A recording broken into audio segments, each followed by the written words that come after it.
ये आपके जनसत्ता का आज का संपादकीय पाठ है। देखिए, संपादकीय पाठ ये आर्टिकल, एडिटोरियल आपको प्रारंभिक परीक्षा, मुख्य परीक्षा और इंटरव्यू हर जगह मदद पहुंचाते हैं। यहाँ से एक सामान्य जानकारी भी आप लोगों को मिलती है। इन्हें जरूर पढ़ा करिएगा।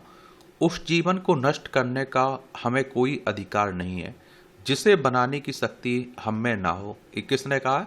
महात्मा गांधी ने कहा है। मानव संसाधन और कौशल विकास।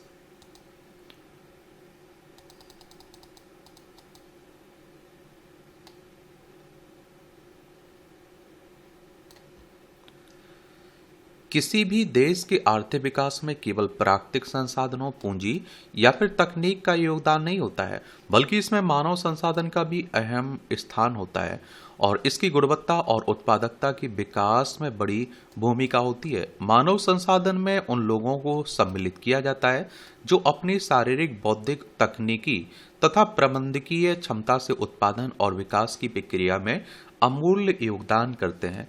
भारत दुनिया की सबसे अधिक जनसंख्या वाले देशों में से एक है। इसकी लगभग 65% जनसंख्या 35 वर्ष से कम आयु के युवाओं की है, यानी कि युवा आबादी है। यह युवा शक्ति देश की अमूल्य संपत्ति है। यदि युवाओं में बुनियादी शिक्षा, स्वास्थ्य और कौशल का विकास किया जाए तो वे देश की आर्थिक वृद्धि को नई ऊंचाइयों पर ले जा सकते हैं। भारतीय अर्थव्यवस्था के तीनों महत्वपूर्ण क्षेत्रों, प्राथमिक, द्वितीय और तृतीय क्षेत्र में रोजगार तथा मानव संसाधन की स्थिति अलग अलग है। कृषि प्राथमिक क्षेत्र है जो किसी भी देश में बहुत बड़े कार्यबल को रोजगार देती है। निर्माण वाले द्वितीय क्षेत्रों के उत्पादन में और सेवाओं वाले तृतीय क्षेत्र की सकल घरेलू उत्पाद में अहम भूमिका होती है। नवीनतम आर्थिक सर्वेक्षण सांख्यिकी मंत्रालय के श्रम बल सर्वेक्षण के अनुसार तीनों क्षेत्रों में प्राथमिक क्षेत्र कृषि, वनिकी, मत्स्य पालन और खनन जैसी गतिविधियों से जुड़ा है। रोजगार के लिहाज से देखें तो भारत के कुल मानव संसाधन का लगभग 40% हिस्सा आज भी प्राथमिक क्षेत्र में काम करता है, कार्यरत है। और भारत की जनसंख्या वर्ष 2025-26 में लगभग 143 करोड़ से अधिक आंकी जाती है और इसमें कार्यशील आयु वर्ग की जनसंख्या कुल आबादी का लगभग 67% है।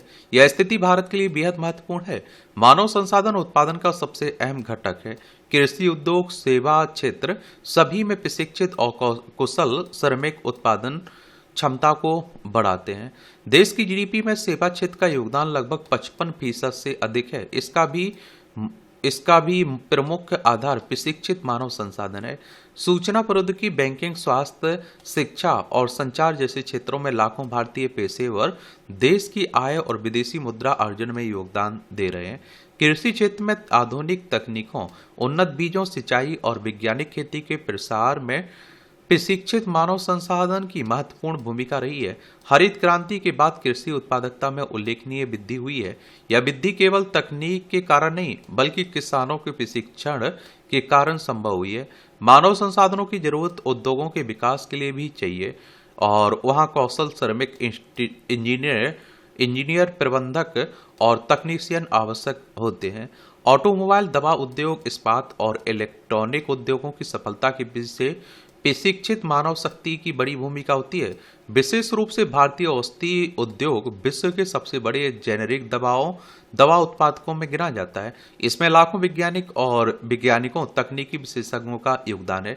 भारतीय सूचना प्रौद्योगिकी उद्योग में लगभग 50 लाख से अधिक पेशेवर कार्यरत हैं। सॉफ्टवेयर निर्यात, डिजिटल सेवाएं और आप देखेंगे इसमें और बिजनेस प्रोसेस आउटसोर्सिंग के माध्यम से भारत को अरबों डॉलर की विदेशी मुद्रा प्राप्त होती है। प्रमुख सूचना प्रौद्योगिकी कंपनियां मानव संसाधन आधारित विकास के उत्कृष्ट उदाहरण हैं। मैं नहीं कहता हूं, देखिए, अगर आप लोग आगे देश को बढ़ाना चाहते हैं तो जो आप देखते हैं कि हमारे देश की जनसंख्या है, अब जो बच्चे अभी हैं उन्हें अच्छी शिक्षा मिलना चाहिए, स्वास्थ्य मिलना चाहिए।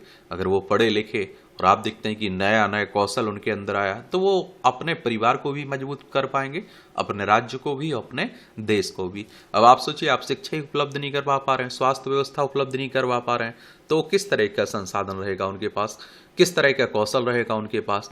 और आप देखते हैं कि यही क्या रहेगा, आगे चल के देश के लिए मुसीबत भी बन जाता है। मान लीजिए एक परिवार में 4 बच्चे हैं, 4 बेटा बेटियां हैं। अब आप सोचिए कि चारों अगर पढ़ते लिखते हैं, कोई इंजीनियर बन जाता है, कोई आईएएस, कोई सॉफ्टवेयर इंजीनियर, कोई कुछ बन जाता है, किसी क्षेत्र में चला जाता है, आप सोचिए कि उस परिवार की स्थिति क्या रहेगी और उस राज्य की स्थिति क्या रहेगी, उस देश की स्थिति में क्या उसका योगदान रहेगा। अब बहुत सारे ऐसे भी रहते हैं जिन्हें शिक्षा नहीं मिल पा रही, स्वास्थ्य में नहीं मिल पा रहा है। अब वही 250 रुपये, 300 रुपये, 500 रुपये में मजदूरी करेंगे दिन भर, और आप देखते हैं अपने परिवार का भी खर्च नहीं उठा पाएंगे और सरकार को फिर उनकी मदद करनी पड़ेगी। और फिर आप देखते हैं कि जब उनका उम्र खत्म हो जाएगी ना काम करने की, तब वो सरकार के ऊपर एक तरह से मुसीबत बन जाती है, भार बन जाता है। तो जो युवा है इसका फायदा अगर सरकार उठाए तो अच्छी बात रहती है और उन्हें संसाधन भी एक तरह से यूज हो। शिक्षा मानव संसाधन विकास का आधार है। शिक्षा व्यक्ति की उत्पादकता, नवाचार क्षमता, आय अर्जित करने की योग्यता को बढ़ाती है। और भारत में आप देखते हैं कि साक्षरता दर स्वतंत्रता के समय लगभग 18% थी, जो अब 77% से अधिक हो चुकी है। उच्च शिक्षा संस्थानों की संख्या में उल्लेखनीय वृद्धि हुई है। भारत में 1100 से अधिक विश्वविद्यालय, 45,000 से अधिक महाविद्यालय, हजारों तकनीकी और व्यावसायिक प्रशिक्षण संस्थान कार्यरत हैं। उच्च शिक्षा प्राप्त युवाओं की बढ़ती संख्या देश को ज्ञान आधारित अर्थव्यवस्था की दिशा में आगे बढ़ा रही है। मगर अर्थव्यवस्था में केवल शिक्षा ही पर्याप्त नहीं है, कौशल भी बहुत जरूरी है। इसी उद्देश्य से भारत सरकार ने विभिन्न कौशल विकास कार्यक्रम प्रारंभ किए हैं। इसके अंतर्गत स्किल इंडिया मिशन और प्रधानमंत्री कौशल विकास योजना इत्यादि प्रमुख है। इन योजनाओं का उद्देश्य युवाओं को उद्योगों की आवश्यकताओं के अनुरूप प्रशिक्षित करना है। बहुत सारे लोगों को आप लोग जानते होंगे जो दिन में 300 रुपये नहीं कमा पाते हैं, 200 रुपये नहीं कमा पाते हैं, 500 रुपये नहीं कमा पाते हैं। बहुत सारे लोग दिन में लाखों रुपए कमा रहे हैं क्योंकि उनमें आप देखते हैं स्किल है। समझ रहे हैं आप? स्वस्थ मानव संसाधन की ही देश का उत्पादक मानव संसाधन होता है। बीमारी और कुपोषण श्रम उत्पादकता को कम करते हैं। भारत में औसत जीवन प्रत्याशा लगभग 70 वर्ष से अधिक हो चुकी है, जबकि शिशु मृत्यु दर में भी निरंतर कमी आई है। स्वास्थ्य सुविधाओं के विस्तार, टीकाकरण कार्यक्रमों और पोषण योजनाओं ने मानव संसाधनों की गुणवत्ता को बेहतर बनाया है। मानव संसाधन में महिलाओं की भूमिका भी कम महत्वपूर्ण नहीं है, वे भारतीय अर्थव्यवस्था का अहम हिस्सा है। शिक्षा और रोजगार के अवसरों में वृद्धि से महिलाओं की भागीदारी तेजी से बढ़ रही है। कृषि, सूक्ष्म एवं लघु उद्योग, सूचना प्रौद्योगिकी, बैंकिंग, स्वास्थ्य सेवाएं, उद्यमिता आदि क्षेत्रों में यदि महिला श्रम भागीदारी दर में और वृद्धि की जाए तो भारत के सकल घरेलू उत्पाद में भी उल्लेखनीय बढ़ोतरी हो सकती है। मानव संसाधन केवल रोजगार प्राप्त करने तक सीमित नहीं है, यह रोजगार सृजन भी करता है। भारत विश्व के सबसे बड़े नव उद्यम पारिस्थितिकी तंत्रों में से एक है। नवाचार, तकनीकी ज्ञान और उद्यमशीलता के कारण बड़ी संख्या में नए उद्यम स्थापित हुए हैं जिन्होंने लाखों रोजगार सृजित किए हैं। युवा उद्यमी डिजिटल अर्थव्यवस्था, फिनटेक, ई कॉमर्स और कृत्रिम बुद्धिमत्ता जैसे क्षेत्रों में नई संभावनाएं पैदा कर रहे हैं। इतना सब कुछ होते हुए भारतीय अर्थव्यवस्था में मानव संसाधनों से जुड़ी चुनौतियां भी कम नहीं है। इनमें बेरोजगारी बड़ी समस्या है। अधिकांश मामलों में उद्योगों की आवश्यकता और युवाओं के कौशल के बीच काफी अंतर पाया जाता है। इस कारण शिक्षित होकर भी वे उद्योगों के लिए अधिक उपयोगी नहीं रह पाते हैं। शिक्षा की गुणवत्ता मामले में भी ग्रामीण और शहरी क्षेत्रों में काफी असमानता है। इस कारण शिक्षित होते हुए भी वे अर्थव्यवस्था के अनेक क्षेत्रों में उपयोगी साबित नहीं हो पाते हैं। देश में महिला कार्यबल की भागीदारी अभी भी कई विकसित देशों की तुलना में काफी कम है, जबकि भारत की युवा आबादी आगामी दशकों में आर्थिक विकास का सबसे बड़ा आधार बन सकती है। कृत्रिम बुद्धिमत्ता, डिजिटल प्रौद्योगिकी, हरित ऊर्जा, जैव प्रौद्योगिकी और उन्नत विनिर्माण जैसे क्षेत्रों में प्रशिक्षित मानव संसाधन की मांग तेजी से बढ़ रही है। यदि भारत शिक्षा, स्वास्थ्य, अनुसंधान और कौशल विकास में निरंतर निवेश करता है तो वह विश्व की अग्रणी अर्थव्यवस्थाओं में शामिल हो सकता है। मानव संसाधन भारतीय अर्थव्यवस्था की सबसे मूल्यवान संपत्ति है। शिक्षा, कौशल विकास, स्वास्थ्य और रोजगार के क्षेत्र में प्रभावी नीतियों के माध्यम से मानव संसाधन को उत्पादक मानव पूंजी में परिवर्तित किया जा सकता है। बाकी आप लोग बताइए, अपनी राय जरूर बताना चाहिए आप लोगों को, क्योंकि क्या पेपर आपको देना है, आंसर राइटिंग आप करेंगे, निबंध आप लिखेंगे।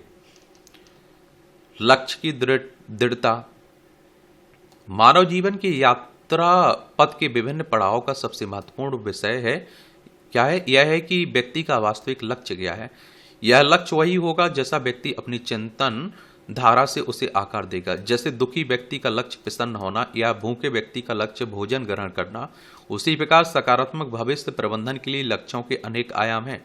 बचपन के बाद किशोरावस्था और फिर युवावस्था में प्रवेश करते ही आमतौर पर यह तय करने की पारिवारिक जिम्मेदारी होती है कि उसे किस क्षेत्र में कदम रखना है। अगर घर की परंपरा या विरासत में कृषि कार्य या फिर व्यवसाय का संचालन हो रहा है तो कई बार युवा अपने अभिभावक की इच्छा का सम्मान करते हुए अपनी सहमति देते हैं।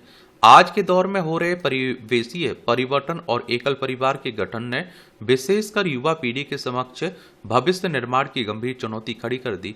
शिक्षा ग्रहण करने के अनेक क्षेत्रों की उपलब्धता से युवा वर्ग को इसमें चयन के कई विकल्प दिखाई देते हैं।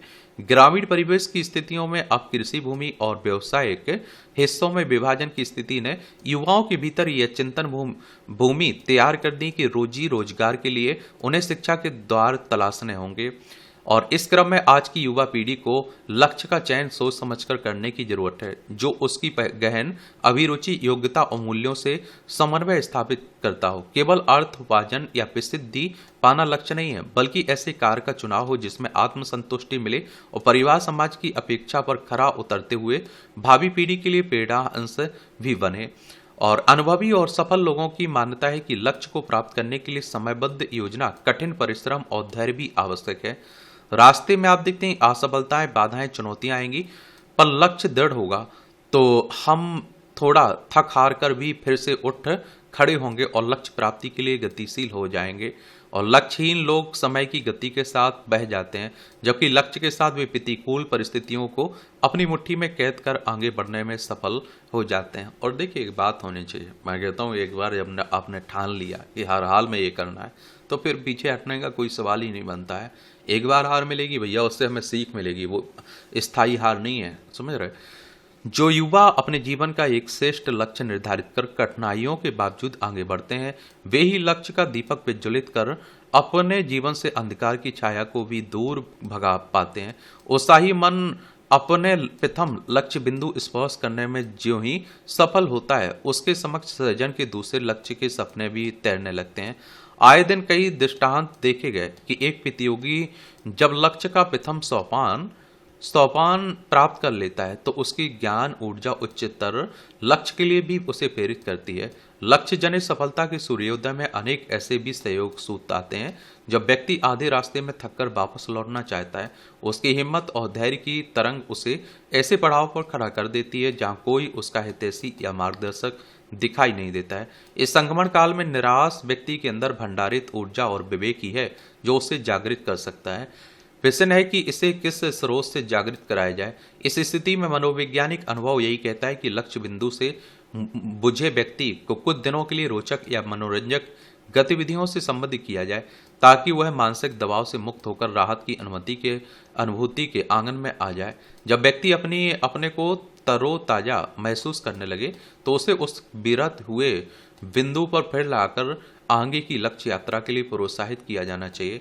उसे यह बताने की जरूरत है कि रुक जाने, थक जाने या हार मानकर गंतव्य से वापसी उसके भविष्य के लिए अनुकूल नहीं है। एक सबसे प्रभावी क्रिया यह भी है कि उससे राय भी ली जाए कि द्वंद्व के पड़ाव पर उसकी अनुभूति कैसे रही है।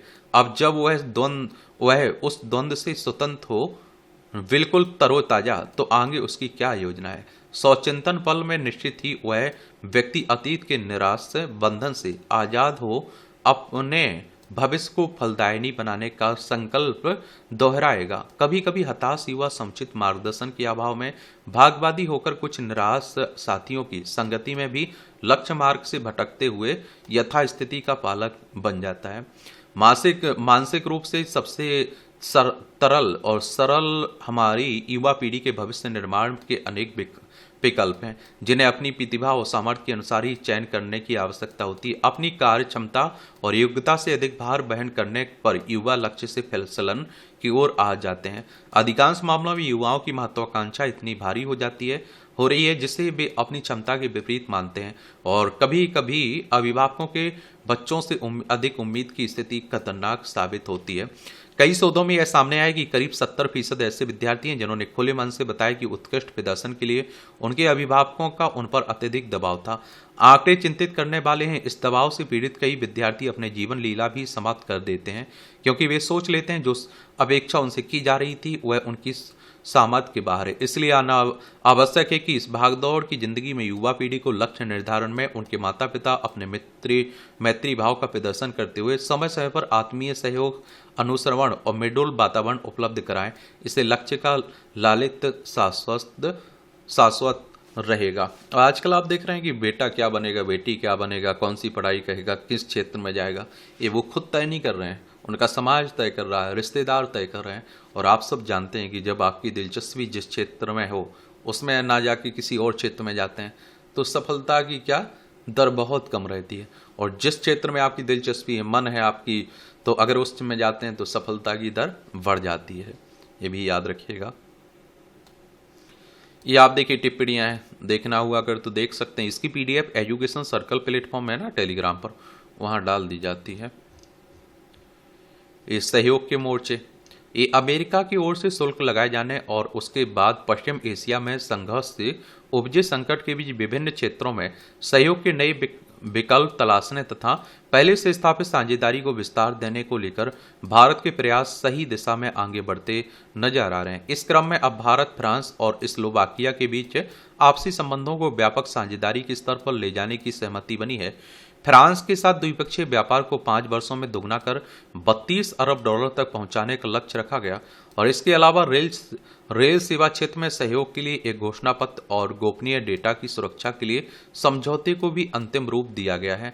इसी तरह स्लोवाकिया से द्विपक्षीय व्यापार और रक्षा सहयोग समेत कई महत्वपूर्ण क्षेत्रों में साझेदारी के लिए 11 समझौते किए गए हैं। ये समझौते इसलिए अहम माने जा रहे हैं क्योंकि इससे अमेरिका के विकल्प के रूप में भारत की पहुंच अन्य विदेशी बाजारों तक बढ़ेगी। साथ ही इससे मेक इन इंडिया अभियान को भी गति मिलेगी, जो देश के आत्मनिर्भर होने के लिए बेहद जरूरी है।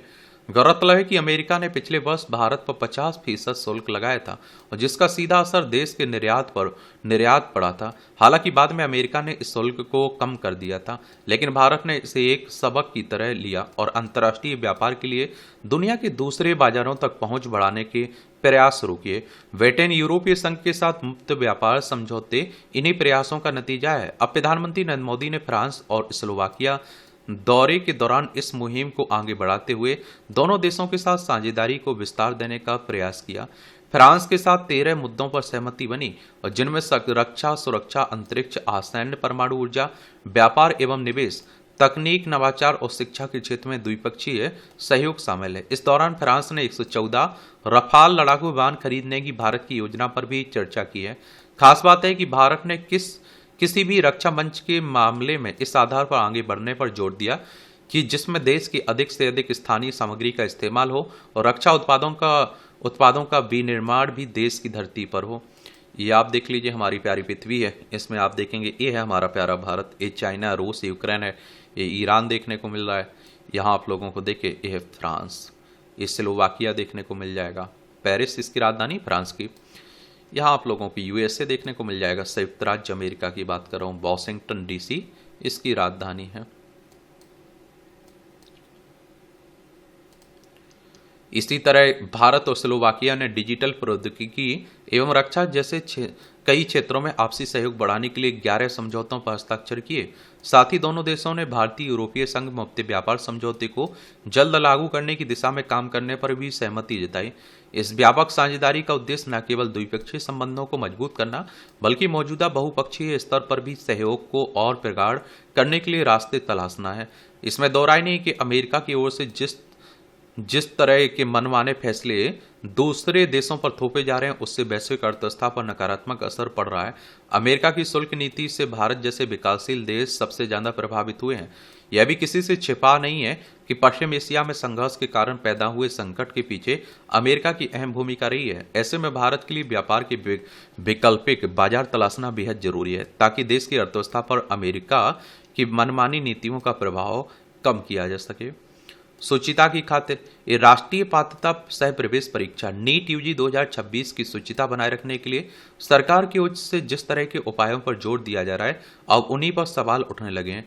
राष्ट्रीय परीक्षा एजेंसी एनटीए की सिफारिश पर केंद्रीय सूचना प्रौद्योगिकी मंत्रालय ने मंगलवार को संवाद ऐप टेलीग्राम पर अस्थायी प्रतिबंध लगा दिया। एनटीए की बात करें तो 2017 में स्थापना हुई थी, नई दिल्ली में हेडक्वार्टर देखने को मिलेगा।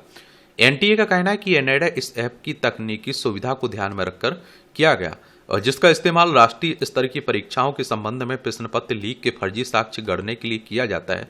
मगर क्या सरकार के इस कदम से यह पूरी तरह सुनिश्चित हो पाएगा कि प्रश्न पत्र लीक नहीं होगा? तकनीक के इस दौर में क्या कोई इसी तरह के दूसरे ऐप का इस्तेमाल नहीं कर सकता है? जाहिर है कि ऐसी सटीक उपाय इस समस्या का स्थायी समाधान नहीं हो सकते हैं।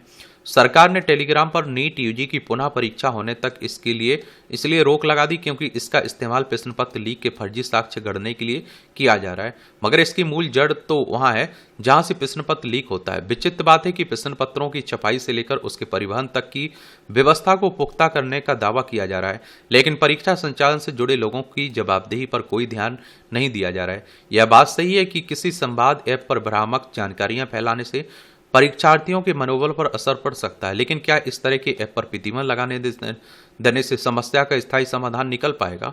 ऐसे में सोशल मीडिया से जुड़े कई मंच हैं जिन्हें इस तरह की अफवाह फैलाने के लिए इस्तेमाल किया जा रहा है। इस बात से भी इनकार नहीं किया जा सकता है कि टेलीग्राम पर पाबंदी से लाखों ऐसे नागरिक भी प्रभावित होंगे जो इसका इस्तेमाल वैध तरीके से निजी, शैक्षणिक और पेशेवर जानकारी से जुड़े कामों के लिए करते हैं। ऐसे में जरूरी है कि सरकार परीक्षा में गड़बड़ी को रोकने के लिए स्थायी समाधान खोजने की दिशा में कदम उठाए।